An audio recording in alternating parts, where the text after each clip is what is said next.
Y'all, just when you think that WandaVision makes sense, the world gets turned upside down with Vision trying to escape, Wanda trying to save him, and an introduction of a clear and present danger that has nothing to do with Wanda.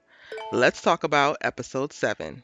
A clear and blaring change with this intro sequence is it's all Wanda. Until the very last frame slides in with Vision's name. Wanda wakes up in the 2000s with Vision noticeably not in bed, not in their home, and she isn't freaking out. This episode draws references from Modern Family and The Office, relying on countless moments of Wanda, Vision, and Agnes, breaking the fourth wall to speak directly to the audience. I want to get this out the way now because this episode gives us a big reveal that it was Agnes, all along. And I knew something was up with Sis from the start. Her role as a quirky, overly handy, very annoying best friend slash neighbor was just too perfect and made for a prime place for the insertion or a person being controlled by the real villain in WandaVision. I say the real villain because if nothing else is clear to me now, it's clear to me that Wanda is not the villain of this show. Yes, she is mind controlling people and basically kidnapping them, but that is not her intention, and her sole goal is to protect her family, the people she loves. More on this later because that becomes especially true when we talk about Vision and specifically the circumstances around her stealing his body from S.W.O.R.D. But back to Agnes, who is actually Agatha Harkness, the witch from the comics, who we learn has been playing the role of clueless and controlled, but all along has been a part of the magic of Westview and in many cases responsible for the things going wrong or the things that might have went wrong as they were happening. She had Herb hedging the wall instead of hedging the hedges when Vision found him and started to question things further. She's responsible for Pietro, well, the one that we're seeing appear, being the wrong guy playing the right part. When Vision found her on the edge of town, she had actually set that up too. And even in today's episode, she's revealed to be the producer behind the camera moments of Wanda's confessionals. Okay, so that part is a little on the nose, but we learned that it is not just Wanda magically whirling around this world of Westview, and it explains the moments when Wanda seems to be out of control or battling for control because she never fully had control in the Hex. Now, my reviews and breakdowns don't really go into the source materials or what we know from the comics, and that's because I haven't read them. And I like to focus on the series that we're actually getting to see, but many people are talking about Agathas Purpose and how it lines up with the comics. Though she is a layer to the villain in Westview, I honestly don't think that she is the big bad in this series either. I do believe Agatha is being manipulated to manipulate this world, and we have yet to see the real evil powers at work and what they want from Wanda and Vision. Now, the part that is lining up very clearly about Agatha from the comics is she is kidnapping children, as she does this with Billy and Tommy in this episode, and we are reminded that some of the kids in town have started to go missing as well. That also speaks to a big bad coming in the series, but for the purposes of this episode, I'm going to stop that combo here.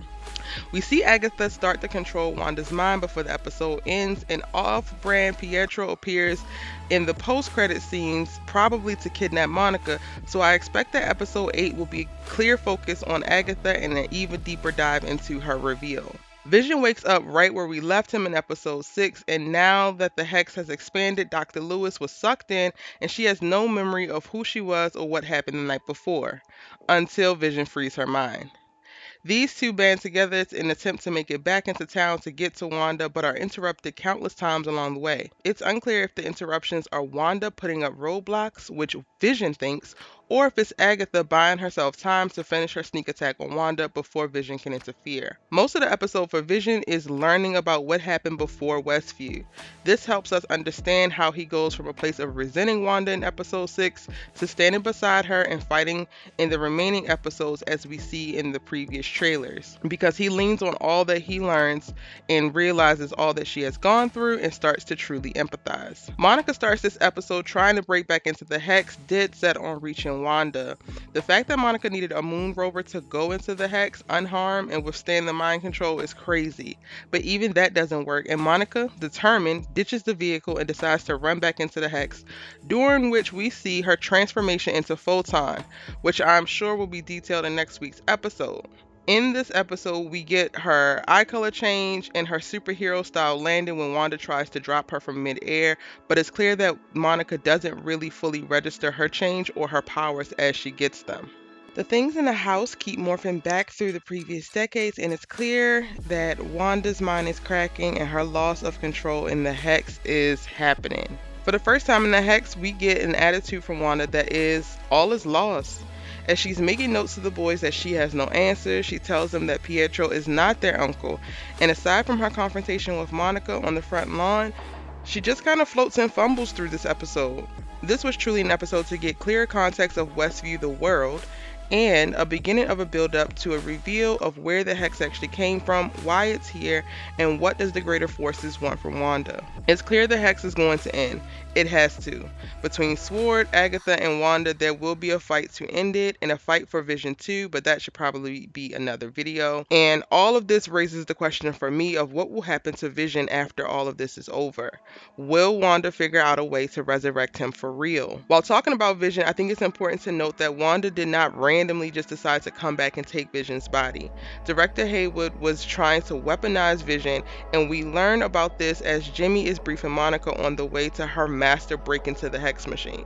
This could be why Wanda even went on the mission of resurrecting Vision, because they were trying to bring him back as a weapon, which everyone knows Vision never wanted. So in all honesty, S.W.O.R.D is the inciting incident for this whole mess that they're trying to fight. But those are my thoughts on episode 7 from season 1 of WandaVision. Now I want to know your thoughts. Tell me all your thoughts, theories, and comments in the comment section down below. I'm your host, Erica Vane, and I post new WandaVision episode breakdowns every single week after the episode premieres on Fridays. And you should check out all of the amazing content that we have on Erica Vane TV. In addition to our WandaVision content, we cover Power, Power Book, All American, Grownish, and more series to come. So stay tuned, check out our playlist, and be sure to hit subscribe. I'll see you in the next video. Bye.